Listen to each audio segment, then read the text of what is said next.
Alice, Defranoux, you're working for GEFCO. What exactly is GEFCO doing? GEFCO is a logistic and transport company based in almost 100 countries. And we are doing transport and logistics for majority for the automotive industry, but also for other industries in all the continents. Okay. And can you describe which trends you have observed in the automotive industry when it comes to transportation? I think we can mention about the recent change due to the electric revolution, which is really a major change for the automotive industry. Yeah. So there's more and more electric cars on the market. Where are these cars coming from? Couple of countries. Of course, when we speak about electric cars, we need to speak about pure EV cars, so 100% electric, but also the hybrid car, so-called PHEV. And many of these cars are produced in China, but also in Europe. There is, of course, a big demand and a growing demand for European market. I think we have 10% more or less of market share now, but it's expected to be 30% in 4 years, and then raising to 75% in 2040.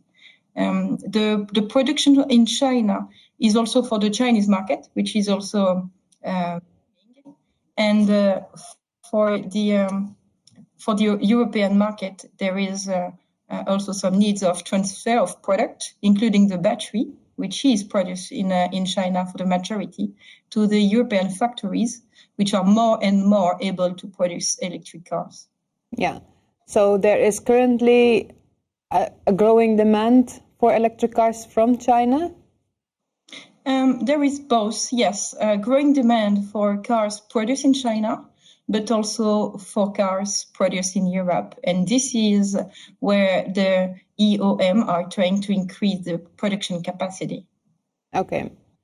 Now, what are the biggest challenges? Because we all know that a car battery is considered a dangerous good, and it's not permitted on the train in China. How are you dealing with this challenge? Yes, you're right. In Europe and Russia, it is not a big concern.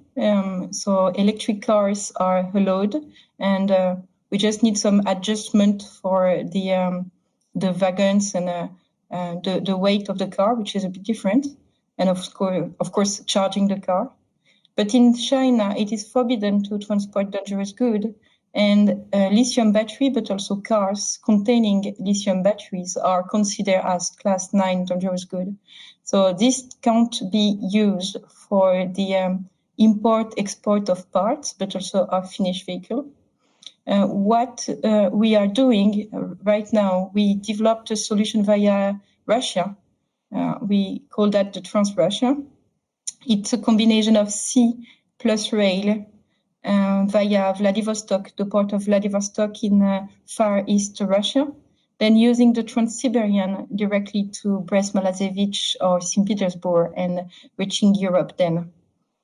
That is the solution accept dangerous good. That's a big advantage where we can, of course, put this cargo. Yeah, and how do they reach the port of Vladivostok from China? Sea freight, yes. It's a sea delivery from many ports in China. It can be, of course, Shanghai, but we can also mention Qingdao, Shenzhen. They have direct connections with Vladivostok, ocean freight connection. Then when the container arrives in Vladivostok, it is loaded on a Russian train. And how long does this whole journey take? From the port of Shanghai to a terminal in Europe, between almost 30 days. 30? Yes.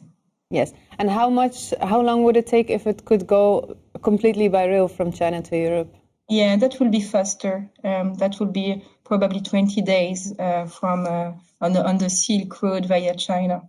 So this solution is a bit longer. Due to the transit in the port of Vladivostok, where we have to wait for transit procedure, it takes 4 or 5 days. we definitely hope this can be improved. And is that normal, those 4 or 5 days, or is it particular of that port? It is normal, yes. What takes so long? Yeah, we need to make the documentation to make a transit, and there is also some needs to wait for collection of volumes, because if we send containers from different shipping line or from different port in China, then we need to consolidate all this container in a Russian block train, which actually is longer than the Chinese train. We can put 62 containers on such train. Okay, so that is an advantage. You by going through Russia, you can actually transport more. Is this the best solution available right now? I think for dangerous good, it is, because there is no other option actually.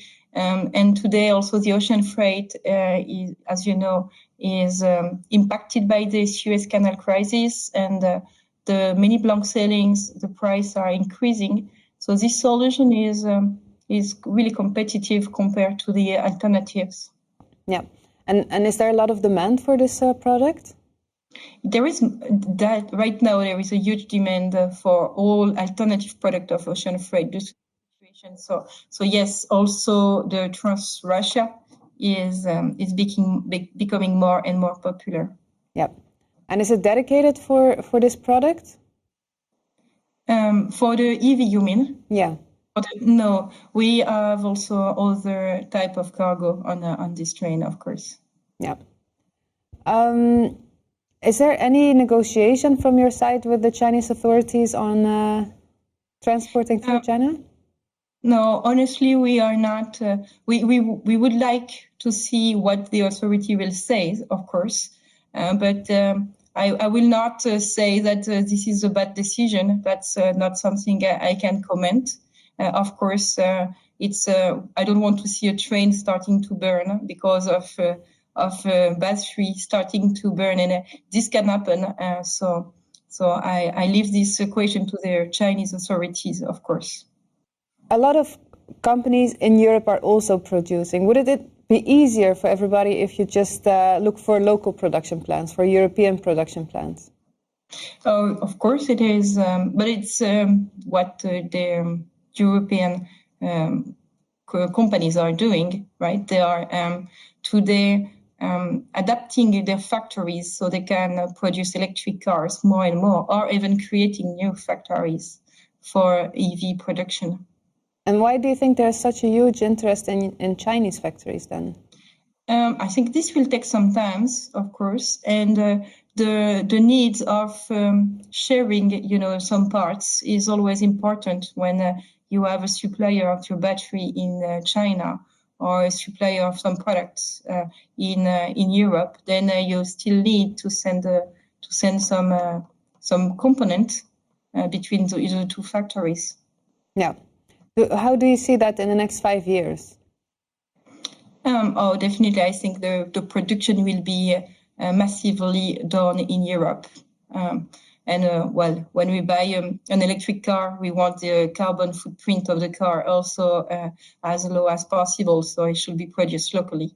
But still, the lithium batteries factory will take some time to be built in Europe. So maybe in 5 years, it will be 100% sourced in Europe, but I still doubt it will be ready in 5 years, so probably more 10 or 8 years at least. Okay. And for the time being, there is a Trans-Asia. How much capacity do you have for more? For a block train, it's 62 containers, and there is not so many restriction of capacity. There is, of course, still the terminal handling in Brest-Malazevich can absorb this volume. That is the limit of the capacity. Okay. Well, thank you very much, and good luck with this service. Thank you very much.